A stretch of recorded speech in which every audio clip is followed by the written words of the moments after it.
नमस्कार साथियों, मैं पूर्वज गुप्ता आप सभी का हमारे YouTube चैनल एंथुसियाज्म एजुकेशन पर बहुत-बहुत स्वागत करता हूं। जैसे कि आप सभी जानते हैं, हमारे YouTube चैनल पे रेस्पिरेटरी डिसऑर्डर सीरीज कंटिन्यू चल रही थी, जिसके अंदर हम काफ़ी डिजीज़ेज़ को कवर अप कर चुके हैं।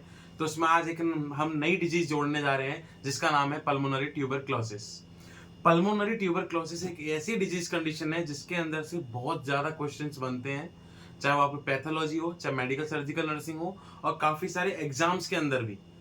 चाहे वो आपके बीएससी नर्सिंग हो, एमएससी नर्सिंग के एग्जाम्स हों या फिर जीएनएम के एग्जाम्स हों या कॉम्पिटिटिव एग्जाम्स हो, सबके अंदर इसके अंदर से बहुत ही इंपॉर्टेंट टॉपिक्स के ऊपर बहुत ही ज़्यादा क्वेश्चंस बनते हैं, चाहे वो मल्टीपल चॉइस क्वेश्चंस हो, चाहे वो लेंदी आपके थियोरेटिकल क्वेश्चंस हो। तो इसलिए इस टॉपिक को ध्यान से पढ़िए, समझिए और अच्छे से इसको याद करिए। तो इसकी शुरुआत करते हैं। रेस्पिरेटरी डिसऑर्डर के अंदर सबसे मेन चीज क्या आ गई? Pulmonary tuberculosis. Pulmonary tuberculosis, pulmo, pulmo means lungs. सबसे ज्यादा मेनली अफेक्ट क्या होंगे इसके अंदर? लंग्स अफेक्टेड होंगे। और लंग्स में अफेक्टेड भी क्या चीज है, मतलब क्या होगा, क्या दिक्कत आएगी? लंग्स अफेक्टेड इस तरीके से हो जाएंगे कि उस कंडीशन को रिकवर करने में, उस कंडीशन को एक बार तो आपको मालूम करने में ही टाइम लग जाएगा कि मेरे को टीबी है या नहीं है, और टीबी है तो उसको रिकवर करने में टाइम लग जाएगा। पहले का टाइम था जब टीबी को बहुत बड़ी बीमारी माना जाता था, इस डिजीज कंडीशन का मतलब कोई उपाय नहीं था। इस डिजीज कंडीशन का कोई मतलब कि एक तरीके से आपके पास ट्रीटमेंट ही नहीं था। तो टीबी मतलब किसी पेशेंट को टीबी हुई, ये होता था कि ये तो खत्म होगा पेशेंट, ये पेशेंट तो जाएगा। लेकिन अब क्या हो गया है? अब ऐसी डिजीजेस की क्या आ गया, क्योर आ गए हैं, ऐसी डिजीज के ट्रीटमेंट आ गए हैं। और इन ट्रीटमेंट होने की वजह से क्या हो गया है, उन ऐसे पेशेंटों को एक राहत मिली है कि हाँ, हम थोड़े टाइम तक, आजकल 6 महीने के अंदर डिजीज का रिकवरमेंट हो जाता है। 6 महीने आप उस डोज को लगातार लो, डॉक्टर आपको प्रिस्क्राइब करेगा, डोज को 6 महीने कंटिन्यू लो, या जितने टाइम तक डॉक्टर बोलता है उतने टाइम तक आप डोजेस को लो, कंटिन्यू लेते रहो। उससे क्या होगा, आपकी टीबी हो सकता है सबसाइड हो जाए और आप क्या करते हो, रिकवर कर जाओ। ये आजकल एक रिवर्सिबल इंजरी हो गई है, रिवर्सिबल, वापस आपके नॉर्मल कंडीशन की तरफ ले जाती है लंग्स की। लेकिन अगर आप बीच में छोड़ देते हैं, बीच में उसको मतलब कि जो टाइम पीरियड डॉक्टर ने दिया वहां तक तो कवर अप किया नहीं, आधे में छोड़ दिया कि हाँ मेरे को अब सही फील हो रहा है, छोड़ देता हूँ, ये चीजें नहीं करनी। अगर आप ये करते हो तो टीबी क्या होगा, थोड़ी देर के लिए सबसाइड हुए थे वो वापस उठ के वापस आ जाएंगे एक। लेकिन आप पूरे ड्यूरेशन के लिए करते हो सकता है वो एलिमिनेट हो जाए। तो इसके बारे में पढ़ते हैं कि ये है क्या, किसकी वजह से हो रही है, क्या सिम्टम्स हैं, क्या क्लिनिकल मैनिफेस्टेशंस हैं, क्या पैथोलॉजी है, हर चीज पढ़ते हैं। तो इसकी शुरुआत करते हैं। पल्मोनरी ट्यूबरक्लोसिस, तो इसका नाम ट्यूबरक्लोसिस। तो ट्यूबरक्लोसिस क्या है? It is a contagious bacterial infection that mainly involve the lungs. ये एक ऐसी कंडीशन है या ऐसा बैक्टीरियल इन्फेक्शन है जो मेनली किसको अफेक्ट कर रहा है? मेनली अफेक्ट कर रहा है आपके लंग्स को, लंग्स, पूरे लंग्स को, मेनली लोअर साइड के लंग्स को। ठीक है, तो लंग्स को अफेक्ट कर रहा है but may spread to the other parts या अदर ऑर्गन। लेकिन ये क्या सिर्फ लंग्स के लिए ही नहीं है, ये और भी ऑर्गन्स के अंदर आपके क्या हो सकता है, ट्रांसफर हो सकता है या फिर एक तरीके से फैल सकता है, क्योंकि बैक्टीरियल इन्फेक्शन है, आपने स्वेलो अप कर लिया तो और कहीं और किसी ऑर्गन में हो गया, या फिर आपके लंग्स में ट्रांसफर हो गया तो लंग्स के अंदर हो गया। ठीक है, next, it is caused by. अब ये जानना जरूरी है कि अगर ट्यूबरक्लोसिस हो रहा है तो ट्यूबरक्लोसिस हो रहा है तो उसकी वजह क्या है, किसकी वजह से हो रहा है, कौन है करने वाला? तो कौन है? It is caused by Mycobacterium, Mycobacterium tuberculosis. क्या नाम है? माइकोबैक्टीरियम ट्यूबरक्लोसिस, या फिर इसका दूसरा नाम क्या है? Tubercle bacillus. क्या नाम है? Tubercle bacillus. ये दो नाम को आप बेहतरीन तरीके से याद करेंगे क्योंकि सबसे ज्यादा इनके ऊपर क्वेश्चन बनते हैं, मल्टीपल चॉइस क्वेश्चन। इसी में सबसे ज्यादा कंफ्यूजन है, चाहे वो आपके कॉम्पिटेटिव एग्जाम्स हो, सबसे ज्यादा कंफ्यूजन इन चीजों के अंदर होता है। तो आप याद रखेंगे ट्यूबरक्लोसिस किस वजह से हो रहा है, माइकोबैक्टीरियम ट्यूबरक्लोसिस या फिर tubercular bacteria bacillus. Next point की ओर बढ़ते हैं। A person can get tuberculosis by breathing. अब कैसे हो सकता है, तो हो रहा है किसकी वजह से हो रहा है, लेकिन कैसे हो सकता है? हो सकता है कि एक पर्सन को ट्यूबरक्लोसिस मिले किसके? Breathing in. क्या ब्रीद इन करके? Air droplets. मान लो कोई इन्फेक्टेड पेशेंट है, अब उस इन्फेक्टेड पेशेंट ने मतलब छींक लगी, स्नीजिंग करी या फिर कफिंग करी, उसके जो ड्रॉपलेट्स हैं वो एयर में फ्लो हो गए, और उस एयर फ्लो को किसने कर लिया? एक हेल्दी पेशेंट ने ले लिया, और उस हेल्दी पेशेंट के वो इन्फेक्टेड एयर ड्रॉपलेट लेने की वजह से वो भी खुद क्या हो गया? इन्फेक्टेड हो गया। ठीक है, next, primary tuberculosis is marked by formation of granuloma in infected lungs tissue. अब क्या चीज है इसमें? टाइप्स हैं, ट्यूबरक्लोसिस के 2 टाइप्स होते हैं, प्राइमरी और सेकेंडरी। लेकिन इसने मेनली बताया है, अभी एक पॉइंट दर्शाया है कि प्राइमरी ट्यूबरक्लोसिस क्या है, प्राइमरी ट्यूबरक्लोसिस कैसे जाना जा सकता है, प्राइमरी ट्यूबरक्लोसिस के अंदर होता क्या है, वो क्या दिखता है। अगर किसी पेशेंट को बताएं कि आपको प्राइमरी ट्यूबरक्लोसिस है, डिफाइन डेफिनेट डॉक्टर करेगा ही। तो वो प्राइमरी ट्यूबरक्लोसिस को कैसे डिफाइन करेगा, उसको डिफाइन करेगा किस वजह से, वो बताएंगे कि फॉर्मेशन किसका हो रखा है, आपके लंग टिश्यू के अंदर किसका फॉर्मेशन हो रखा है, ग्रेन्युलोमा का फॉर्मेशन हो रखा है। और ग्रेनुलोमा का फॉर्मेशन होने का मतलब है एक तरीके से गांठ बन जाना, एक तरीके से मास फॉर्मेशन हो जाना। ठीक है, जो वो सेल क्या करेगी, वो सेल क्या नहीं कर पाएगी, एक्सचेंज वगैरह नहीं कर पाएगी, और उसकी वजह से क्या दिक्कत होगी, मतलब ब्रीदिंग ब्रीदिंग लेने में दिक्कत होगी। ठीक है, अब ब्रीदिंग लेने में दिक्कत होगी, लेकिन आप कैसे डिफाइन करेंगे प्राइमरी ट्यूबरक्लोसिस को, कैसे डिफाइन करेंगे कि उसके उसके अगर एक्सरे अपन कराते हैं, उस पेशेंट का अपन एक्सरे कराते हैं, तो उसके अंदर कैसा कंडीशन दिखेगी लंग्स की, ग्रेन्युलोमा फॉर्मेशन दिखेगा अपन को लंग्स टिश्यू के अंदर। अब अपन पढ़ते हैं कि टाइप्स कितने हैं, कितने प्रकार के ट्यूबरक्लोसिस हैं, हो सकता है 2 के होगा 3 के, लेकिन मेनली इसमें कौन से टाइप्स हैं, 2 टाइप्स हैं। सबसे पहला primary tuberculosis and next one is secondary tuberculosis. तो टाइप्स ऑफ ट्यूबरक्लोसिस, सबसे पहले प्राइमरी ट्यूबरक्लोसिस। प्राइमरी ट्यूबरक्लोसिस क्या है, क्या किसे बोल रहे हैं, सबसे पहले अपन देखते हैं, the infection of an individual who has not been previously infected.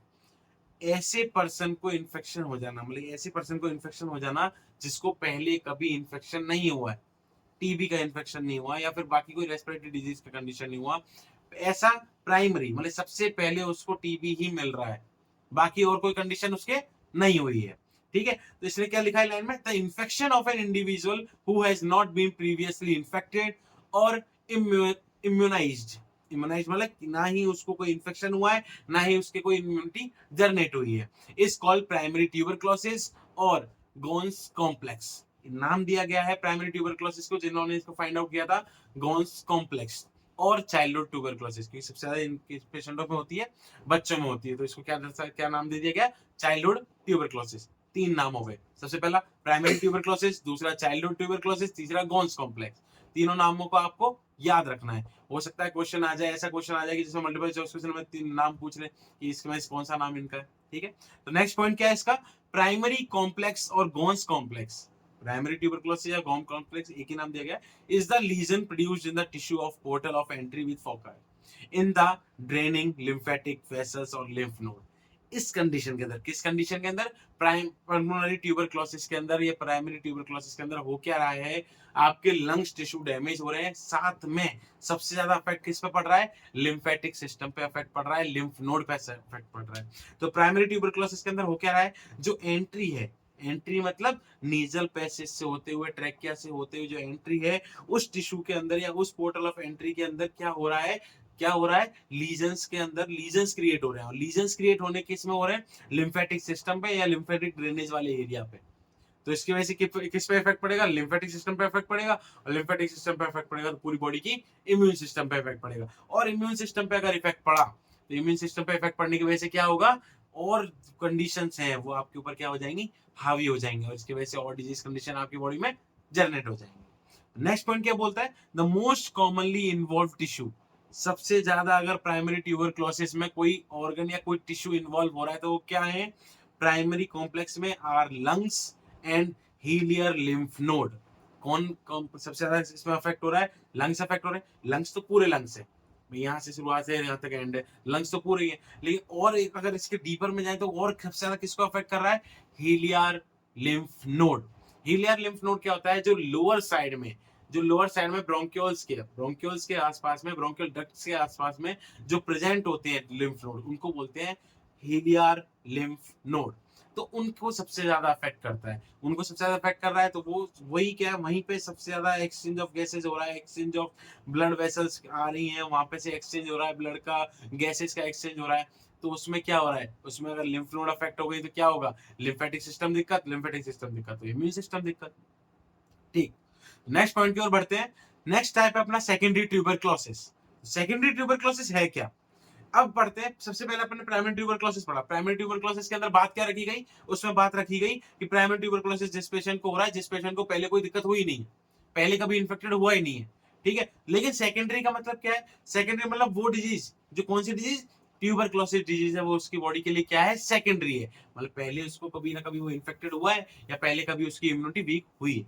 तो the infection of an individual who has been previously infected, individual के अंदर इन्फेक्शन जो पहले से भी क्या हो रखा है, उसको इन्फेक्टेड हो रखा है, या फिर उसको वो क्या सेंसिटाइज्ड, सेंसिटाइज मतलब सेंसिटिव हो रखा है, मतलब उसकी बॉडी उस मतलब ट्यूबरक्लोसिस इन्फेक्शन के ऊपर पहले से हो रखी है, या फिर पहले टीबी हो रखा है, या पहले कोई दूसरी कंडीशन हो रखी है, उसके बाद में क्या हो रहा है, टीबी हो रहा है, उसी कंडीशन को या उसी डिजीज को अपन क्या बोल रहे हैं, सेकेंडरी ट्यूबरक्लोसिस, या फिर post primary. Post primary means पहले टीबी हो गया, उसके बाद में वापस टीबी हो गया, मतलब 6 महीने हो गया, वापस ऐसे मतलब सबसाइड नहीं हो पाया या एलिमिनेट नहीं हो पाया, तो वापस कौन सी कंडीशन हो गई, वापस मतलब टीबी हो गई, तो उसको क्या बोल देंगे, पोस्ट प्राइमरी। या फिर री इन्फेक्शन, वापस से इन्फेक्शन होना, या फिर क्रोनिक ट्यूबरक्लोसिस। ऐसी ट्यूबर देखो अभी दो टाइप्स फिर निकल आए, एक्यूट ट्यूबरक्लोसिस या फिर क्रोनिक ट्यूबरक्लोसिस। एक्यूट का मतलब थोड़े टाइम के लिए हुई, क्रोनिक मतलब जो लॉन्ग टाइम के लिए चल रही है, ठीक है। तो सेकेंडरी ट्यूबरक्लोसिस के और 4-5 नाम अपन को मिल गए, जिसमें कौन का नाम है, पोस्ट प्राइमरी हो गया, री इन्फेक्शन हो गया, क्रोनिक इन्फ्लामेशन या क्रोनिक ट्यूबरक्लोसिस हो गया, ठीक है। तो इसको याद रखना आपको। नेक्स्ट पॉइंट क्या बोल रहा है इसके अंदर, secondary tuberculosis occur mostly in lungs. Secondary tuberculosis सबसे ज्यादा कहां हो रहा है, सबसे ज्यादा हो रहा है लंग्स में। तो आपको ये ध्यान रखना है कि लंग्स में तो हो ही रहा है, लेकिन सेकेंडरी ट्यूबरक्लोसिस क्या लॉन्ग टाइम के लिए परसिस्ट कर जाएगा, इस चीज को आप ध्यान रखना है। Other sites and tissue which can involve are lymph nodes, मतलब और जैसे बोल रहा लंग्स तो है ही है, लेकिन सेकेंडरी ट्यूबरक्लोसिस और किन किन चीजों को कवर कर रहा है। सेकेंडरी ट्यूबरक्लोसिस क्या है, क्रोनिक है, क्रोनिक है तो इसका मतलब और भी चीजों को घेर के चलेगा या और भी चीजों को अपने अंदर लेके चलेगा। तो वो क्या क्या चीजें हो गई, लिम्फ नोड हो गया, टॉन्सिल्स हो गए, फेरिंग्स हो गए, लैरिंग्स हो गया, स्मॉल इंटेस्टाइन हो गया और स्किन हो गया। ये काफी और टिश्यूज हैं जिनके अंदर ये भी क्या कर देता है, इन्फेक्शन क्रिएट कर देता है, टीबी तक पहुंचा देता है, ठीक। तो अपन ने दो टाइप्स पढ़े, सबसे पहला पढ़ा primary tuberculosis and next one is secondary tuberculosis. Primary tuberculosis और क्या बोला जाता है, घोंस कॉम्प्लेक्स, इसका नाम आपको याद रखना है, ठीक है। और सेकेंडरी ट्यूबरक्लोसिस का एक और नाम क्या है, क्रोनिक ट्यूबरक्लोसिस या फिर पोस्ट प्राइमरी ट्यूबरक्लोसिस। ये दोनों नाम आप याद रखेंगे। उसके अंदर लंग्स के अंदर हो रहा है, इसके अंदर भी लंग्स के अंदर हो रहा है, लेकिन ये कंडीशन कौन सी है, कौन सी, सेकेंडरी ट्यूबरक्लोसिस कंडीशन कैसी है, क्रोनिक है। और वो कैसी है, जो अभी कभी पेशेंट को कोई इन्फेक्शन नहीं हुआ है, डायरेक्ट यही हुआ है, तो वो प्राइमरी में आ गया। और पहले ही कंडीशन हो रखी है या पहले किसी बात से बीमार है पेशेंट, या पहले और किसी कंडीशन से वापस या फिर ट्यूबरक्लोसिस से बीमार है, तब उसको वापस से अगर डिजीज हो रही है तो वो किस में आ जाएगी, सेकेंडरी ट्यूबरक्लोसिस में आ जाएगी, ठीक। नेक्स्ट पॉइंट की ओर बढ़ते हैं, कॉजेस ऑफ ट्यूबरक्लोसिस। क्या क्या कॉजेस हैं, किस वजह से ट्यूबरक्लोसिस हो रहा है। सबसे पहले अपन ने कॉज शुरुआत में ही पढ़ा था, क्या पढ़ा था, माइकोबैक्टीरियम ट्यूबरक्लोसिस। तो वही चीज अपन एक बार देख रहे हैं, main cause is Mycobacterium tuberculosis. ये करता क्या है, it attack on lungs, lungs के ऊपर अटैक कर रहा है। कैसे कर रहा है, सीधे भाला तो ना फेंकेगा, क्या करेगा, नेजल पैसेज के थ्रू या फिर आपके रेस्पिरेटरी ट्रैक के थ्रू कहां तक पहुंच जाएगा, लंग्स तक पहुंच जाएगा, और वहां जाके क्या कर देगा, इन्फेक्शन कॉज कर देगा। It attack on lungs but also attack other parts of the body, मतलब सिर्फ लंग्स पे ही अटैक नहीं करता, लंग्स पे तो कर ही कर रहा है, साथ में और बॉडी पार्ट्स को भी क्या करता है, लेके चलता है अपने साथ में, उनको भी इन्फेक्शन क्रिएट कर देता है। जैसे किडनी हो गया, लिवर हो गया, स्पाइन हो गया एंड ब्रेन हो गया, इन पार्ट्स को भी क्या करता है, ये इन्फेक्शन कर देता है या टीबी कर देता है। TB infection caused by rod shaped non spore forming. TB हो किससे रहा है, टीबी हो रहा है माइकोबैक्टीरियम ट्यूबरक्लोसिस से, लेकिन वो दिखता कैसे है, होता कैसे है, वो होता है रॉड शेप, रॉड की तरह होता है, ठीक है, रॉड शेप की तरह होता है, नॉन स्पोर फॉर्मिंग, मतलब इसके अंदर से स्पोर फॉर्मेशन नहीं होता है, ठीक है। Next slow growing, fast growing नहीं है, स्लो ग्रोइंग है, इसलिए इसका ट्रीटमेंट आ गया, 6 महीने के अंदर आप रिकवर कर जाते हैं, क्योंकि इसकी खुद की ग्रोथ कैसी है, स्लो है, तो इसको आप मेडिसिन और देंगे तो क्या हो जाएगा, खत्म हो जाएगा। एंड एरोबिक बैक्टीरिया है, ओके, एरोबिक बैक्टीरिया है, लंग्स के अंदर रह रहा है तो एरोबिक ही होगा, लंग्स के अंदर रहने का मतलब है ऑक्सीजन मिलना, और ऑक्सीजन मिल रही है तो मस्त रह रहा है। और एरोबिक बैक्टीरिया कौन से होते हैं, जो ऑक्सीजन की प्रेजेंस में सर्वाइव करते हैं, ठीक। तो मेन कॉजेस क्या याद रखोगे, माइकोबैक्टीरियम ट्यूबरक्लोसिस, माइकोबैक्टीरियम ट्यूबरक्लोसिस हो रहा है, लेकिन होता कैसा है, रॉड शेप होता है, नॉन स्पोरिंग होता है, स्लो ग्रोथ होती है, और साथ में एरोबिक बैक्टीरिया, ठीक है। नेक्स्ट पॉइंट पढ़ते हैं, कॉजेस पढ़ने हैं, कॉजेस एक मेन कॉजेस तो है कि इस बैक्टीरिया की वजह से हो रहा है, लेकिन और कॉजेस क्या है, तो और कॉजेस अपन देखते हैं क्या है, या रिस्क फैक्टर क्या है। सबसे पहला क्लोज कांटेक्ट विद समवन, किसी के साथ क्लोज कांटेक्ट होना, क्लोज कांटेक्ट मतलब ऐसा पेशेंट जो इन्फेक्टेड है और उसी से आप क्लोज कांटेक्ट हो रहे हैं, तो आपको भी इन्फेक्शन होने के चांसेस है, तो ये क्या हो गया, एक रिस्क फैक्टर हो गया। Next, HIV infection disease person, HIV infection disease person है तो उसके पास बहुत चांसेस हैं उसकी बॉडी को, क्योंकि उसका इम्यून सिस्टम क्या है, वीक हो रखा है, और इम्यून सिस्टम वीक होने का मतलब कि बाकी बीमारियां उसके ऊपर क्या हो जाएंगी, हावी हो जाएंगी। ठीक है। Next alcoholism. अब एल्कोहलिज्म क्या है, एल्कोहलिज्म की वजह से क्या हो रहा है, इन्फेक्शन होने के चांसेस हैं, क्योंकि लिवर आपका डैमेज, बाकी चीजें भी डैमेज, और जिसकी वजह से क्या हो रहा है, आपको डिजीज कंडीशन हो रही है। नेक्स्ट, आईवी ड्रग अब्यूज का मतलब क्या है कि आप आईवी ड्रग्स क्या कर रहे हो, डायरेक्ट इंजेक्टेबल जो ड्रग्स लेते हैं उनकी वजह से कोई आपको अब्यूज सब्सटेंस ले रहे हो, काफी अब्यूज सब्सटेंस आता है आजकल, तो नहीं लेना चाहिए, क्योंकि इनसे क्या रिस्क फैक्टर रहता है काफी सारी बीमारियों के होने का। नेक्स्ट, डायबिटीज मेलाइटस एक रिस्क फैक्टर है आपका। Chronic renal failure, renal disease हो रखी है, रीनल फेलियर हो रखा है क्रोनिक लंबे समय के लिए, तो उसकी वजह से भी आपको क्या हो सकता है, प्राइमरी ट्यूबरक्लोसिस या ट्यूबरक्लोसिस कंडीशन हो सकती है pulmonary. Next, silicosis. Silicosis disease condition जिसकी वजह से side curvature of the small intestine हो जाता है, वो sorry side curvature of spine, ठीक है, जिसकी वजह से आपको कंडीशन हो सकती है। हीमोडायलिसिस की वजह से हो सकती है, गैस्ट्रेक्टोमी की वजह से हो सकती है। ये ऐसे रिस्क फैक्टर है जिनकी वजह से आपको क्या हो सकती है, पल्मोनरी ट्यूबरक्लोसिस कंडीशन जनरेट हो सकती है, या फिर टीबी कंडीशन हो सकती है in any part of the body. ठीक है। ओवर क्राउडेड एरिया के अंदर क्या होता है कि भाई किसी ने स्नीजिंग कर दी, जब इन्फेक्टेड पेशेंट ने स्नीजिंग कर दी या फिर उसने कफिंग कर दी, उसकी वजह से आपको क्या हो गया, इन्फेक्शन आपकी बॉडी के अंदर पहुंच गया।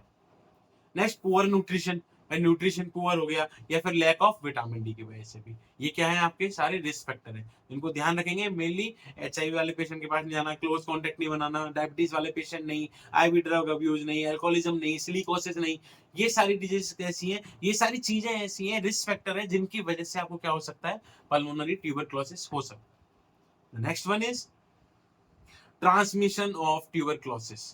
कैसे ट्रांसमिशन होता है भाई, टीबी डायरेक्ट भी जा सकता है बाय स्नीजिंग और कफिंग के थ्रू, अपन ने पढ़ाई था, हो सकता है आपके बॉडी के कट के थ्रू चला जाए, कैसे भी चला जाए, तो ये पढ़ना है कि भाई ट्रांसमिशन कैसे हो रहा है ट्यूबरक्लोसिस का।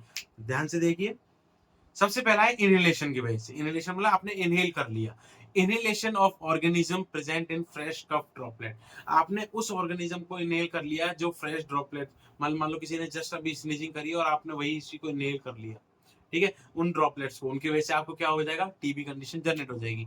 और इन dried sputum from an area, from an open case of pulmonary tuberculosis, और ऐसा ड्राइड स्पूटम की जगह से आपने आपके बॉडी में इनहेल कर लिया आपने, जिसकी वजह से क्या हो गया, आपको ट्यूबरकुलोसिस कंडीशन जनरेट हो जाएगी। तो सबसे पहला क्या है, इनहेलेशन, जिसकी वजह से क्या हो रहा है, ट्रांसमिशन हो रहा है। The next one is injection. अब किसी भी ऑर्गेनिज्म का इंजेक्शन हो जाना आपकी बॉडी के अंदर lead to development of tonsillar और इंटेस्टाइनल ट्यूबरक्लोसिस। अब ये देखिए, आपने इंजेक्शन किया, इंजेक्शन मतलब आपने मान लो एक तरफ निकल लिया, इंजेक्शन शब्द आ जाता है आपके इजोफेगस या एलिमेंट्री कैनाल से रिलेटेड।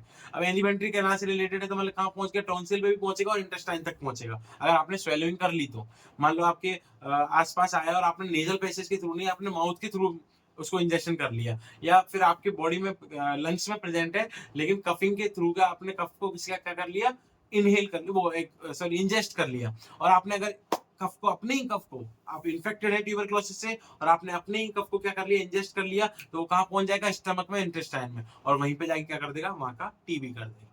ठीक है। इसके अंदर क्या लिखा हुआ है, this mode of infection of human tubercular bacilli is from self swallowing, इसकी वजह से, खुद के निगलने की वजह से आपके लंग्स के अंदर कफ बन रहा है, और कफ क्या है, इन्फेक्टेड है, जिसके अंदर क्या है, टीबी के बैक्टीरिया है, और वो आपके माउथ में, और आपने क्या कर लिया, उसको इंजेस्ट कर लिया, मतलब इजोफेगस से होते हुए आपने एलिमेंट्री कैनाल के अंदर, डाइजेस्टिव ट्रैक्ट के अंदर भेज दिया, और वो वहां गया, और आपका इम्यून सिस्टम पहले से वीक है तो आपका एचसीएल काम नहीं करेगा, वो काम नहीं करेगा तो क्या हो जाएगा, आगे की तरफ वो लीड कर जाएगा, लीड कर गया तो आपको दूसरी टीबी चालू।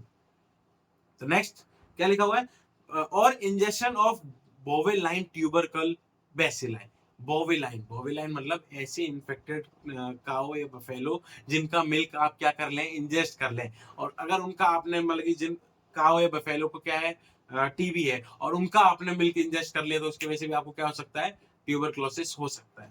तो ठीक है, तो आप ध्यान रखें, अगर भैंस और गाय का दूध पीते हैं तो उनका एक बार टेस्ट करवा लें। The next one is inoculation. Inoculation of an organism into the skin may rarely occur from infected postmortem tissue. मतलब ऐसे है जी पहले से इन्फेक्टेड हो रखा है, उसकी वजह से क्या हुआ, मान लो कट लग रहा है, कुछ लग रहा है, और पोस्ट मतलब कि कोई ऐसे टिश्यू के अंदर वो एंट्री कर जाए या उस कट से एंट्री कर जाए, इनोकुलेशन कर जाए, उसकी वजह से आपको क्या हो जाए, टीबी हो जाए, तो क्या हो गया, ये भी एक ट्रांसमिशन मेथड हो गया। ट्रांसमिशन मेथड 3 पढ़े, सबसे पहला अपन ने पढ़ा injection, inhalation and next one is, तो आपको ये ध्यान रखना है, sorry the next one is inoculation. ठीक, तो इनोकुलेशन के बाद अपन पढ़ते हैं, कौन सा पढ़ते हैं, ट्रांसप्लेसेंटल। ट्रांसप्लेसेंटल मतलब जब बेबी कब है या फीटस कहाँ है, मदर के वोम में है, ठीक है, मदर के यूट्रस में है, उस टाइम पे प्लेसेंटल ट्रांसफर हो जाना किसका, ट्यूबरक्लोसिस बैक्टीरिया का। तो बच्चे को कंजेनिटल क्या मिलेगा, डिजीज कंडीशन मिलेगी, जिसका नाम क्या रहेगा, पल्मोनरी ट्यूबरक्लोसिस, ठीक है, या फिर कहीं और ऑर्गन की भी मिल सकती है, ठीक है। Transplacental route result in the development of congenital tuberculosis in fetus from infected mother in is a rare mode of transmission, लेकिन ये बहुत कम चांसेस पे होता है, क्योंकि वहां पे बहुत सारी एंटीबॉडीज और एंटीबायोटिक वो रहती हैं, तो वो ट्रांसमिशन नहीं होने देती है। लेकिन अगर बाई चांस हो गया तो बच्चे को कंजेनिटल ट्यूबरक्लोसिस होगा, और बाई चांस नहीं हुआ तो सेफ रहेगा, ठीक है। Next, stage of tuberculosis. अपन को अब ये देखना है कि कैसे कैसे कैसे स्टेज रहती है, ऐसे थोड़ा कि सीधे, मतलब कि मैंने आपको शुरुआत में बोली थी कि ट्यूबरक्लोसिस एक लॉन्ग ड्यूरेशन डिजीज है, आपको मतलब 2 महीने में 3 महीने में तो मालूम पड़ेगा कि कब हो रही है कब नहीं हो रही है, या अभी हुई है मेरे को या कब हुई है, ये आपको क्या पड़ता है, लॉन्ग टर्म डिजीज है। तो आपको स्टेजेस के अंदर डिवाइडेड है, ट्यूबरक्लोसिस किस किस स्टेज में कैसे कैसी रहती है, कैसे कैसे इसका मालूम पड़ सकता है। सबसे पहली स्टेज अपन पढ़ेंगे जिसके अंदर क्या हो रहा है, एक्सपोजर हैज अकर्ड, मतलब कि आपका एक्सपोजर तो हो गया किससे, ट्यूबरक्लोसिस बैक्टीरियम से आपका एक्सपोजर हो चुका है, आप कांटेक्ट में आ चुके हैं, लेकिन रिसेंटली हुआ है, अभी हुआ है, इज दैट मींस, मतलब इसने बोला एक्सपोजर हैज अकर्ड, एक्सपोजर हो चुका है, इसका मतलब क्या है, recent contact with contagious tuberculosis, recently आपका क्या हुआ है, इंटरेक्शन हुआ है, उसकी वजह से क्या हो सकता है, क्या दिख सकता है, कोई साइन एंड सिम्टम नहीं दिखेंगे, no sign and symptoms and negative tuberculin skin test. Tuberculin skin test एक टेस्ट है जो कि ट्यूबरक्लोसिस को बताता है, डायग्नोस करता है। लेकिन अभी आप रिसेंटली क्या हुए, इंटरेक्शन हुआ है, तो रिसेंटली में आपको ना साइन सिम्टम दिखाएगा ना टेस्ट के अंदर पॉजिटिव रिजल्ट दिखाएगा। तो नेक्स्ट स्टेज, लेकिन हाँ इसमें एक और पॉइंट रह गया, may take 3 month to become positive, लेकिन 3 महीने ले सकता है इस रिजल्ट को पॉजिटिव लाने में, ठीक है। तो the next stage is, second stage में क्या है, positive evidence of infection but no sign and symptom, मतलब इन्फेक्शन होने के कुछ पॉजिटिव साइंस आपको दिखेंगे, लेकिन साइन एंड सिम्टम्स आपको नजर नहीं आएंगे, मतलब एविडेंस लगेगा हाँ कि कोई पॉजिटिव एविडेंस ऑफ इन्फेक्शन है, इन्फेक्शन कहीं ना कहीं हो रहा है, लेकिन साइन एंड सिम्टम फिर भी नहीं दिखेंगे। और मेनली अपन कब ऐसा करते हैं, कब डॉक्टर के पास पहुंचते हैं, जब अपनी बॉडी में बुखार आ रहा हो, कुछ हो रहा हो, या बुखार तो फिर भी पैरासीटामोल से कवर करने की कोशिश करते हैं, लेकिन जुकाम हो गया तो भी आपका ये सोचते हैं कि मैं खुद ही कवर कर लूंगा ना, बुखार आ रहा है मैं खुद देख लूंगा, जुकाम हो रही है मैं खुद देख लूंगा, लेकिन ये नहीं सोचते कि एक बार टेस्ट करा ले, एक बार डॉक्टर के पास चल जाए, क्या पता वो ऐसी चीज डायग्नोस कर ले या ऐसी चीज मालूम कर ले जिसकी वजह से आपका टीबी अर्ली स्टेज पे ही मालूम पड़ जाए, लेकिन नहीं, हम लोग तो खुद को ट्रीटमेंट करते हैं। तो आपको ध्यान रखना है, डॉक्टर के पास जाना है कोई भी दिक्कत होते ही, ठीक है। तो सेकंड स्टेज में क्या होगा, और साइन सिम्टम्स नहीं दिखेंगे, लेकिन पॉजिटिव ट्यूबरक्लोसिस स्किन टेस्ट दिखेगा। अगर आप ट्यूबरक्लोसिस स्किन टेस्ट दिखाएंगे तो वहां पे टीबी के मतलब की इन्वेस्टिगेशन में आपको रिजल्ट पॉजिटिव मिलेगा। Next, chest X-ray show primary complexes, और चेस्ट एक्सरे क्या दिखाएगा, प्राइमरी कॉम्प्लेक्सेस दिखाएगा, प्राइमरी कॉम्प्लेक्सेस मतलब लीजन्स क्रिएट करना चालू कर देगा, ठीक है। नेक्स्ट स्टेज क्या है, स्टेज 3, जिसके अंदर क्या है, evidence tuberculosis infection with sign and symptom, evidence मतलब ट्यूबरक्लोसिस इन्फेक्शन आपको दिखेगा, साथ में और क्या दिखने लग जाएंगे, साइन एंड सिम्टम दिखने लग जाएंगे, ठीक है। Lymph adenopathy is the hallmark radiographic finding of tuberculosis. सबसे मेन चीज, अगर आप एक्सरे कराते हैं इस टाइम पे तो क्या होगा, लिम्फ फूले हुए दिखेंगे, लिम्फ, सबसे ज्यादा लिम्फ नोड अफेक्ट हो रहे थे, और लिम्फ नोड ही स्टेज पे जाके, थर्ड स्टेज पे जाके कैसे दिखेंगे, फूले हुए दिखेंगे। एडिनोपैथी मतलब फूले, स्वेलिंग हो जाना, और इनके अंदर स्वेलिंग होगी तो एक्सरे के अंदर अलग से एक डिनोट मार्क रहेगा। अगर स्टेज 3 पे आप पहुंच चुके हैं तो हॉलमार्क, हॉलमार्क मतलब एक साइन, एक ऐसा साइन, अगर आप स्टेज 3 पे पहुंच चुके हैं इसका मतलब आपकी बॉडी में क्या साइन दिखेंगे, हॉलमार्क दिखेगा। कौन सा हॉलमार्क दिखेगा, जिसके अंदर आपके लिम्फ एडिनोपैथी नजर आएगी, लिम्फ नोड्स में स्वेलिंग आएगी। जैसे इसके अंदर देख सकते हैं आप, अपर एरिया के अंदर, सबसे ऊपर के एरिया के अंदर आप देखें तो यहाँ पे है ना मार्किंग हो रखी है, व्हाइट व्हाइट पैचेज कलर से आ रखे हैं, व्हाइट व्हाइट कलर आ रखा है, जिसके अंदर क्या लीजन्स क्रिएट हो चुके हैं, और वही लिम्फेडेनोपैथी है, और उसे अपन क्या बोलेंगे स्टेज 3 जैसे ट्यूबरक्लोसिस अपन डिनोट कर देते हैं। Next one is the stage 4। अब स्टेज 4 है क्या? स्टेज 4 में क्या हो रहा है? Tuberculosis infection but with no current disease. Tuberculosis infection है लेकिन और कोई करंट डिजीज वहां पे नहीं है, और कोई डिजीज कंडीशन नहीं है। इसके अंदर क्या होगा? स्टेबल एक्सरे फाइंडिंग, मतलब जैसे स्टेज 3 में था वैसे ही स्टेज 4 में रहेगा, कोई ज्यादा डिफरेंस नहीं दिखेगा। ठीक है। लेकिन positive tuberculin skin test but negative bacteriologic studies. क्या बोला है इसने?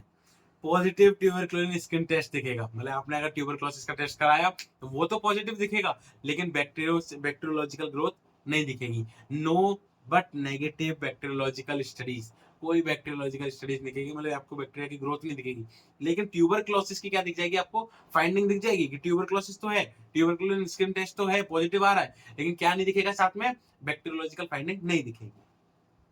जैसे इसके अंदर देखिए आप, जैसे पिछले डायग्राम के अंदर आया था, उसी डायग्राम के अंदर से क्या है, मतलब आप अगर 5th स्टेज पे पहुंच चुके हैं, 4th स्टेज पे पहुंच चुके हैं, तो इस तरीके से हॉलमार्क दिखने लग जाएगा। जहां ब्रैकेट के अंदर आपको दे रखा है, मतलब कि कंबाइंड आपको ऐसे ग्रेनुलोमा टाइप दिखेंगे, मतलब मिक्स मिक्स फॉर्मेशन, एक तरीके से सर्किल टाइप दिखने लग जाएंगे अपर सरफेस पे। और साथ में क्या होगा? व्हाइट व्हाइट पैची कलर पूरे के पूरे लंग्स के अंदर दिखने लग जाएंगे।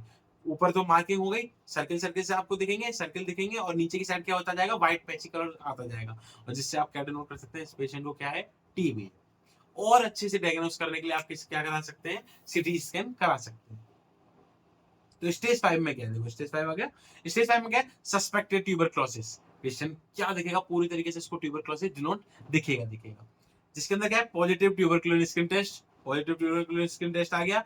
ठीक है। और इसके बाद अपन पढ़ेंगे सिम्टम्स। अब पहले एक बार रिकॉल करते हैं क्या चीज है। सबसे पहले अपन ने देखा क्या कि भाई कॉजेस क्या है, रिस्क फैक्टर क्या है। ठीक है। साथ में अपन ने देखा स्टेजेस क्या है, प्राइमरी और सेकेंडरी है। साथ में अपन ने ये देखा कि किस किस वजह से हो रहा है, कैसे हो रहा है, क्या स्टेजेस है, first second third fourth fifth, 5 stage अपन ने देख ली। अब नेक्स्ट बात आती है सिम्टम्स की। तो सिम्टम्स क्या है, क्या सिम्टम्स नजर आएंगे ऐसे पेशेंट के अंदर? तो सबसे पहले अपन पढ़ते हैं क्या? कफ लास्ट फॉर 3 वीक्स और लॉन्गर। कफ 3 वीक से ज्यादा रह चुका है। कफ 3 वीक तो हो ही चुके हैं कफिंग को होते, लेकिन हो सकता है उससे ज्यादा टाइम भी हो चुका है। ठीक है। Next pain in chest, chest में पेन दिखेगा, कोई कंजेशन हो रहा है, भाई पेशेंट ब्रीदिंग नहीं कर पा रहा। अगर सिलिकोसिस वो सॉरी, अगर पेशेंट के अंदर सर्किल फॉर्मेशन हो चुका है, पैचेस बन चुके हैं, पेशेंट तो ब्रीदिंग करने में दिक्कत हो गई ना, इलियल लिम्फ नोड अफेक्ट हो रहे हैं, लिम्फेडेनोपैथी हो रही है, और लिम्फेडेनोपैथी हो रही है तो लिम्फेटिक सिस्टम तो वैसे ही काम नहीं कर रहा। अगर वो काम नहीं कर रहा तो एक्सचेंज ऑफ गैसेज भी वैसे ही रुक जाएंगी। ठीक है। तो इसकी वजह से क्या होगा? पेन इन चेस्ट होगा कंजेशन की वजह से। ब्रीदिंग डिफिकल्टी आएगी, सांस लेने में दिक्कत आ गई, विजिंग साउंड रहेगी। ठीक है। ब्लड इन कफ, हो सकता है कफ के अंदर ब्लड आ जाए। कफ इन ब्लड नहीं है, ब्लड इन कफ है। कफ के अंदर क्या आ जाना? थोड़ा बहुत ब्लड आ जाना। ठीक है। वेट लॉस अननेसेसरी, मालूम नहीं पड़ेगा, वेट लॉस होता रहेगा, क्योंकि पेशेंट की इम्यूनिटी डाउन हो रही है। इम्यूनिटी डाउन हो रही है तो क्या हो रहा है? बैक्टीरियल ग्रोथ चल रही है, और साथ में पूरा का पूरा बॉडी लॉस होता जा रहा है, वेट लॉस होता जा रहा है। फीवर रहेगा, लंबे टाइम तक रहेगा, क्रोनिक रहेगा, चिल्स, और हो सकता है फीवर विद चिल्स भी हो सकता है। नेक्स्ट नाइट स्वेटिंग, हद से ज्यादा स्वेटिंग होगी नाइट के दौरान, और नाइट के दौरान स्वेटिंग काफी डिजीज में पड़ा है, आप हमारी पुरानी डिजीज को पढ़ सकते हैं जिसमें आपको। Next one is fatigue. Fatigue क्या माने? थकान रहेगी, इम्यूनिटी कमजोर, ब्रीदिंग नहीं ले पा रहा, ब्रीदिंग ले पाएगा 24 घंटे क्या करता रहेगा? लेटा रहेगा, थका थका रहेगा, थोड़ा सा काम किया थक गया, थोड़ा सा काम किया थक गया। Next one is clubbing of finger, finger दबी दबी से देखेंगे, क्योंकि क्या नहीं है? एक्सचेंज ऑफ गैसेज नहीं हो पा रहा, हाइपोक्सिया कंडीशन जनरेट हो रही है, डिस्निया कंडीशन जनरेट हो रही है, वैसी दिक्कत हो गई पेशेंट को। एनलार्ज लिम्फ नोड, मैं अपन ने पढ़ा था, लिम्फ एडेनोपैथी हो रही है। इस ध्यान से सुनिए, पल्मोनरी ट्यूबरक्लोसिस के अंदर मेनली लंग्स अफेक्ट हो रहे हैं, और लंग्स अफेक्ट होने के अंदर क्या हो रहा है? लिम्फ नोड्स जो हैं उनकी स्वेलिंग क्लियरली आपको दिखाई देगी। ठीक है। तो एनलार्ज लिम्फ नोड, उसके बाद fluid around the lungs, pericardial fluid accumulation हो सकता है। ठीक है। नेक्स्ट पुअर डाइजेशन, ये पचेंगे नहीं चीजें, इम्यूनिटी खत्म हो चुकी है। ठीक है। नेक्स्ट डायरिया कंडीशन रहेगी, जॉइंट पेन रहेगा। ठीक है। स्वेलिंग इन जॉइंट, हो सकता है जॉइंट्स के अंदर क्या होने लग जाए? स्वेलिंग होने लग जाए। ठीक है।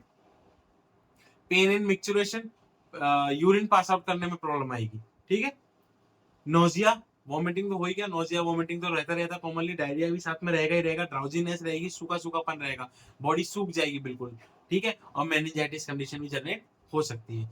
ये सारे क्या है, ये सारे आपके साइन एंड सिम्टम्स हैं जो कि इस डिजीज कंडीशन के होने के चक्कर में आपकी बॉडी में दिख सकते हैं। लेकिन अगर क्रोनिक हुआ, प्राइमरी हुआ तो थोड़ा टाइम बाद दिख जाएगा मान लो, लेकिन क्रोनिक हुआ तो ये लंबे टाइम बाद दिखेगा, और इसका मालूम करना ही बहुत ज्यादा टफिंग काम हो जाता है, लंबे समय बाद मालूम पड़ता है कि दिक्कत क्या है। जो पेशेंट है उसको डिजीज कंडीशन है, 3 महीने से ज्यादा कफ है, लेकिन वो दिखाने नहीं जा रहा, बोला मैं तो ऐसे सही कर लूंगा, घर की चीजों से सही कर लूंगा। एक बार अगर एक्सरे करा लो और एक्सरे आप रेस्पिरेटरी डॉक्टर को दिखा लो, तो हो सकता है वो डायग्नोस कर जाए, और डायग्नोस कर जाए तो हो सकता है आपका अर्ली स्टेज पे ट्रीटमेंट हो जाए। अर्ली स्टेज पे ट्रीटमेंट होने का मतलब है आपकी जल्दी से क्या हो जाना, क्योर हो जाना। नेक्स्ट पढ़ते हैं पैथोफिजियोलॉजी। पैथोफिजियोलॉजी है क्या? पैथोफिजियोलॉजी में क्या है, सबसे मेन टॉपिक है, अब तक मैं बोलता आया हूँ, सबसे मेन टॉपिक पैथोफिजियोलॉजी आपका हर डिजीज कंडीशन के अंदर है, कैसे डिजीज हो रही है। सबसे पहले पढ़ते हैं Mycobacterium tuberculosis inhale. Mycobacterium tuberculosis क्या कर लिया आपका, इनहेल कर लिया, और वो कहाँ ट्रांसमिट हो गया, ट्रैकियल इन्फेक्शन से, सॉरी ट्रैकिया से होते हुए आपके रेस्पिरेटरी ट्रैक से होते हुए कहां तक पहुंच गया, एल्वुलाई तक पहुंच गया। Where they deposit and begin to multiply, वहां पर ये क्या करते हैं, डिपॉजिट हो जाते हैं और अपने आप को क्या करते रहते हैं, मल्टीप्लाई करते रहते हैं। जितने ज्यादा मल्टीप्लाई उतने, लेकिन स्लो ग्रोथ है तो हो सकता है धीरे धीरे मालूम भी पड़ जाए, ठीक। तो नेक्स्ट इसके बाद होगा क्या, आपने इनहेल कर लिया, वो पहुंच गए, उसके बाद होगा क्या, ग्रोथ करने लगे, मल्टीप्लाई करने लगे, तो लेकिन उसके बाद होगा क्या, सबसे पहले उसके बाद कंडीशन होगी क्या, bronchioles inflammatory reaction initiated by body immune system. Bronchial inflammatory reaction, body के अंदर काफी सारे रिएक्शंस हैं, तो उसमें से कौन सा चालू कर देगी, अगर जैसे एल्वुलाई के पास तक पहुंचा तो ब्रोंकियल इन्फ्लामेटरी रिएक्शन चालू कर दी, जिसकी वजह से बॉडी का इम्यून सिस्टम भी क्या हो गया, एक्टिव हो गया, साथ में ल्यूकोसाइट्स भी, मतलब डब्ल्यूबीसी भी आ गए, लिम्फेटिक सिस्टम अफेक्ट होगा, ध्यान रखना। फेगोसाइट एनगल्फ बैक्टीरिया, जो फेगोसाइट निकले वो क्या करेंगे, बैक्टीरिया को एनगल्फ करेंगे, एंड ट्यूबरक्लोसिस बैक्टीरिया को एनगल्फ करेंगे, है ना। एंड ट्यूबरक्लोसिस स्पेसिफिक लिम्फोसाइट, जो सिर्फ ट्यूबरक्लोसिस बैक्टीरिया के लिए बनती हैं, वो फेगोसाइट्स लिम्फोसाइट्स क्या करेंगी, बेसिलाई को डिस्टर्ब करेंगी या मारेंगी, और साथ में नॉर्मल टिश्यू को भी डैमेज करेंगी। क्यों? क्योंकि इसके अंदर हो क्या रहा है, जो ट्यूबरक्लोसिस बैक्टीरिया है वो अपनी नॉर्मल सेल के अंदर जाके बैठ गया है, और अगर ट्यूबरक्लोसिस बैक्टीरिया सेल को मारी, साथ में कौन मरा, अपनी नॉर्मल सेल भी मरेगी, ठीक है। इसके बाद होगा क्या, accumulation of exudate in the alveoli. Exudate का किसके अंदर डिपोजिशन हो जाना, एल्वुलाई के अंदर एक्यूमुलेशन हो जाना। देखो एल्वुलाई तक क्या पहुंच गया, एल्वुलाई तक पहुंच गया आपका बैक्टीरिया, बैक्टीरिया पहुंचने की वजह से इम्यून सिस्टम एक्टिव हुआ, और वहां से वो फेगोसाइटिस वगैरह क्या करने, उनको मारने गए। मारते कैसे, मार तो चलो लेंगे, वो किस पे अफेक्ट कर रहे हैं, सीधे ट्यूबरक्लोसिस पे अफेक्ट कर रहे हैं, लेकिन उस बैक्टीरिया पे अफेक्ट करने का मतलब क्या हुआ, आपके नॉर्मल टिश्यू को भी डैमेज साथ में करना। अब उसको साथ में डैमेज किया तो किसका एक्यूमुलेशन होना चालू हो गया, एक्सुडेट का एक्यूमुलेशन होना चालू हो गया, किसके अंदर, एल्वुलाई के अंदर। अब एल्वुलाई के अंदर किसकी वजह से क्या हो गया, ब्रोंको निमोनिया कंडीशन जनरेट हो गई, क्योंकि निमोनिया कंडीशन के अंदर क्या था, एक्यूमुलेशन ऑफ फ्लूइड, और एक्सुडेट आके जमा हो गया, तो कौन सी कंडीशन दूसरी कार्य हो गई, ब्रोंको निमोनिया कंडीशन वापस चालू हो गई, ठीक है। तो अपन को एक साथ दो डिजीजेस मिल गई, ट्यूबरक्लोसिस चल रही थी, और साथ में एक और कंडीशन कौन सी हो गई, ब्रोंको निमोनिया कंडीशन हो गई। तो next one is granuloma formation चालू हो गया। प्राइमरी का सबसे मेन चीज अपन ने क्या देखी, ग्रेन्युलोमा फॉर्मेशन चालू हो जाता है। New tissue mass of live and dead bacilli, नया एक टिश्यू मास जनरेट हो जाता है ना, जो किसका बनता है, लिविंग और डेड बेसिलाई का बन जाता है, सराउंडेड बाय मैक्रोफेजेस, जो किससे सराउंडेड है, मैक्रोफेजेस से सराउंडेड है, ठीक है। Next, proceed to necrosis. अब वही ग्रेनुलोमा किसकी तरफ प्रोसीड कर देगा, बीच में से नेक्रोसिस कंडीशन चालू कर देगा, मतलब टिश्यू, डेड टिश्यू जनरेट करना चालू कर देगा, मारना चालू कर देगा, ठीक है। डेथ ऑफ टिश्यू होने लग जाएगी, कैविटी फॉर्मेशन होना चालू हो जाएगी। Next, release of cheesy mass into bronchi. अब जो वो नेक मतलब डेथ हुई है, डेथ होने की वजह से लिक्विडिफिकेशन हो गया, साथ में कैविटी फॉर्मेशन हो गई, और उसमें से क्या निकलने लग गया, व्हाइट चीजी मैटर निकलने लग गया, और वही चल के क्या कर देता है, ब्लॉकेज कर देता है किसके अंदर, रेस्पिरेटरी ट्रैक के अंदर, और इसकी वजह से क्या रुक गई, आपकी ब्रीदिंग सीज हो गई, ठीक। लास्ट में कंडीशन क्या जनरेट हो गई, पल्मोनरी ट्यूबरक्लोसिस कंडीशन जनरेट हो गई। तो पैथोफिजियोलॉजी अच्छे से याद करनी है, बिल्कुल अच्छे से माइंड सेट में बिठा लेनी है कि पैथोफिजियोलॉजी है क्या, कैसे हो रहा है, कैसे एंट्री हो रही है। सबसे पहले माइकोबैक्टीरियम एंट्री किया, एल्वुलाई तक पहुंचा, वहां पहुंचने की वजह से जो इम्यून सिस्टम वो जागा, उसके जागने की वजह से हुआ क्या, वो जागा और उसने मतलब अपना असर दिखाना चालू कर दिया, मारना कूटना चालू कर दिया। मारने कूटने में हुआ क्या, जो अपनी नॉर्मल सेल है वो भी डैमेज हुई। अब वो डैमेज हुई तो साथ में एक्यूमुलेशन किसका होना चालू हो गया, एल्वुलाई के अंदर एक्सुडेट का एक्यूमुलेशन होना चालू हो गया, जिसकी वजह से क्या हो गया, ग्रेनुलोमा फॉर्मेशन। ग्रेनुलोमा फॉर्मेशन के अंदर नेक्रोसिस कंडीशन चालू, नेक्रोसिस चालू तो क्या होना चालू, कैविटी फॉर्मेशन और लिक्विफिकेशन होना चालू। उनकी वजह से चीजी मास का रिलीज हो जाएगा और जिसकी वजह से ट्यूबरक्लोसिस कंडीशन जनरेट होगा। ठीक है, तो नेक्स्ट टॉपिक के ऊपर चलते हैं। हाँ, दो शब्द आए थे इसके बीच में, एक्सुडेट और नेक्रोसिस। एक्सुडेट का मतलब क्या है, क्या है एक्सुडेट, क्या है एक्सुडेट, अपन ने पढ़ा था एल्वुलाई के अंदर एक्सुडेट का जमा हो गया, तो एक्सुडेट है क्या ये तो मालूम पड़े।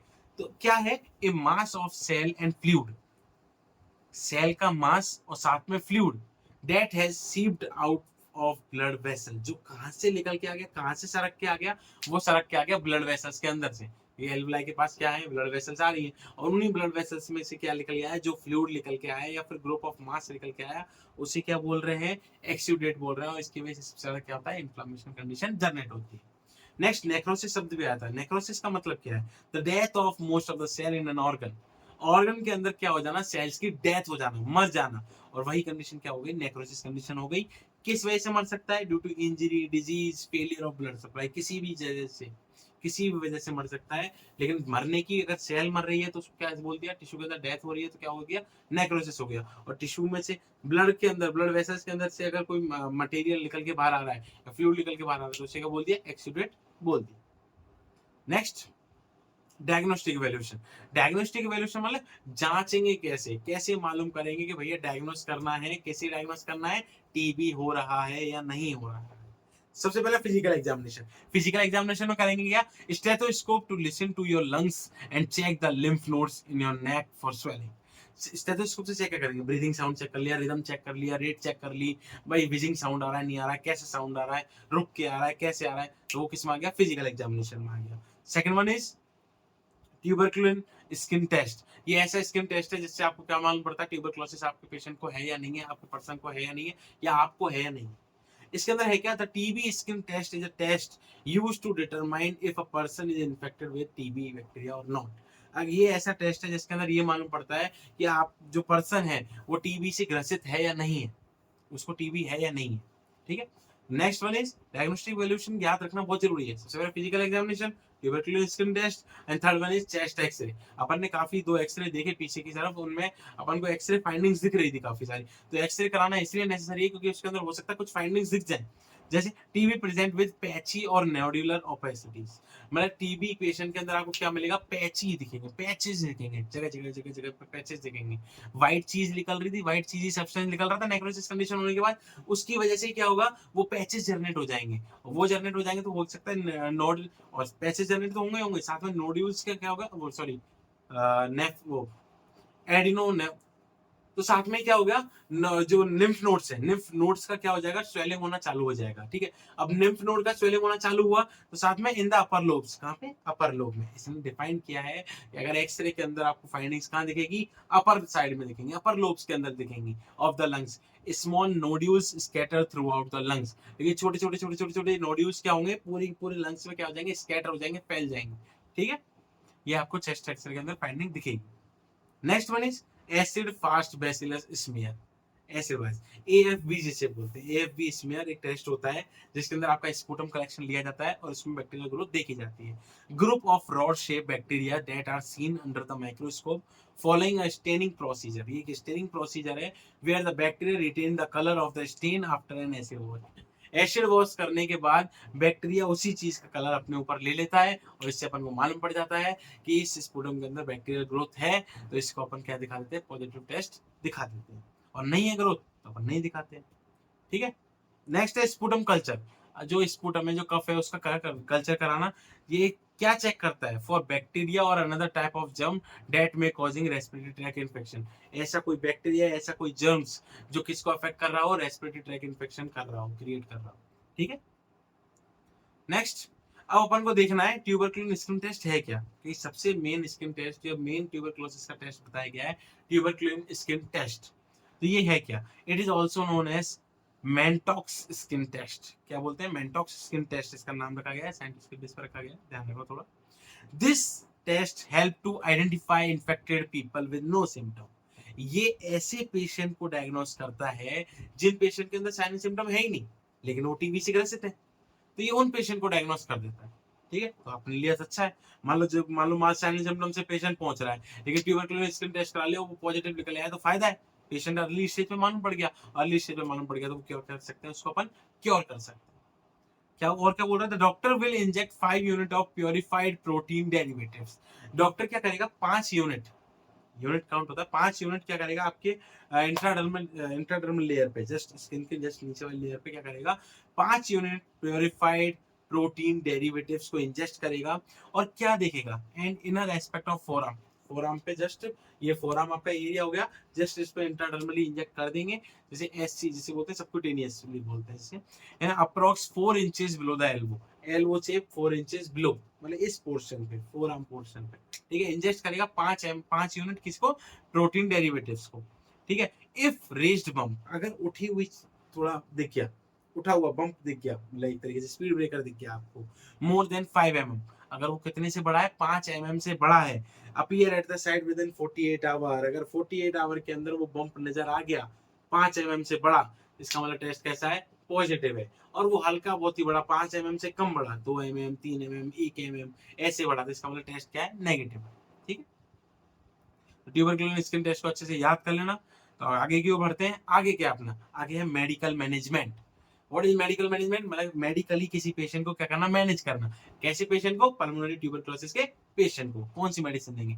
Pulmonary tuberculosis is treated primarily with chemotherapy against 6 to 12 month. जो प्राइमरी ट्यूबरकुलोसिस वाला पेशेंट होता है, उसको सबसे पहले अपन किससे क्योर करने की कोशिश करते हैं, कीमोथेरेपी के थ्रू क्योर करने की कोशिश करते हैं। कीमोथेरेपी मतलब केमिकल्स के थ्रू। ठीक है, कब से कब तक, 6 महीने से 12 महीने तक अपन कर सकते हैं। जिसके अंदर सबसे पहले क्या करेंगे अपन, प्राइमरी मतलब फर्स्ट लाइन ड्रग्स देंगे। फर्स्ट लाइन ड्रग्स वो ड्रग्स होती है जिनके साइड इफेक्ट कम हो, जो कम डोज हो लेकिन साइड इफेक्ट भी क्या हो, साथ में कम हो। The first set of drugs given to treat a disease, जब दिया जाता है जब ट्रीट मतलब डिजीज को ट्रीट करना है, लेकिन are chosen for their effectiveness and low side effect. उनका इफेक्टिवनेस तो ज्यादा है, लेकिन साइड इफेक्ट क्या है, कम है, क्योंकि ये ऐसी डिजीज कंडीशन है जिसके अंदर आपको सेल्स तक पहुंचना है, तो अच्छी मेडिसिन देनी पड़ेगी। लेकिन ऐसी मेडिसिन जो असर तो अच्छा करे, असर अच्छा करेगी, लेकिन उसके साइड इफेक्ट क्या होंगे, कम होंगे। ठीक है, साथ में जैसे उसके अंदर कौन कौन सी हो गई, फर्स्ट लाइन ड्रग के अंदर कौन कौन सी ड्रग हो गई, आइसोनाइजेड। ये क्या करती है, गुड बैक्टीरियोसाइडल ड्रग है, ऐसी ड्रग है जो क्या करती है, बैक्टीरिया को मारती है। ठीक है, नेक्स्ट है रिफार्मसिन। रिफार्मसिन एक पोटेंट मायोबैक्टीरियल आरएनए पॉलीमराइज इनहिबिटर्स है। ठीक है, जो क्या करती है, पॉलीमरेज को इनहिबिट कर देती है, जिसके कारण क्या होता है, वो ग्रोथ नहीं कर पाता है extra. It gives an orange discoloration और टू बॉडी फ्लूइड्स। ये क्या बोल रहा है, अगर रिफार्मसिन मेडिसिन आप लगातार लेते हैं तो ये आपके बॉडी के फ्लूइड्स को किस कलर में ले जाता है, हल्का सा ऑरेंज फ्लूइड। जिस भी पेशेंट को टीबी की दवाइयां दी जाती हैं, वो कुछ दिन बाद आके डॉक्टर से कंप्लेन करता है कि सर मेरे को यूरिन आ रहा है लेकिन ऑरेंज कलर का आ रहा है, तो उससे डॉक्टर घबराएगा नहीं, वो समझ जाएगा कि ये टीबी की दवाई ले रहा है और रिफार्मसिन मेडिसिन की वजह से क्या हो रहा है, इसका यूरिन का कलर कैसा हो गया है, सॉरी यूरिन का कलर कैसा हो गया, ऑरेंज हो गया है, और जो कैसा दिख रहा है, इसको दिक्कत दे रहा है। ठीक है, लेकिन वो क्या है, दिक्कत की बात नहीं है, वो क्या एक नॉर्मल कंडीशन है जो टेबलेट लेने की वजह से आ रही है। Next one is pyrazinamide. ठीक है, ये क्या है, बैक्टीरियोस्टैटिक अगेंस्ट सेमी डोरमेंट है। ठीक है, ये भी कंडीशन साथ में, मतलब ये भी डिजीज, मतलब ये भी मेडिसिन सॉरी साथ साथ में चलती है। ठीक है, एथाम्ब्यूटल इट इनहिबिट माइकोबैक्टीरियल ग्रोथ, और ये क्या करता है, माइकोबैक्टीरियल ग्रोथ को इनहिबिट कर देता है, रोक देता है, कम कर देता है। ठीक है, अब अपन ने ये देख लिया कि ये सारी मेडिसिन देनी है, लेकिन एक बार ये भी देख लें कि इनके साइड इफेक्ट क्या क्या आ रहे हैं। भाई ऐसा तो नहीं, इफेक्टिवनेस तो है, लेकिन साथ में अपन ने क्या देखा कि लो साइड इफेक्ट भी है, हल्का बहुत साइड इफेक्ट तो दिखता है। तो क्या दिखता है वो देखना है, side effect of these medicine.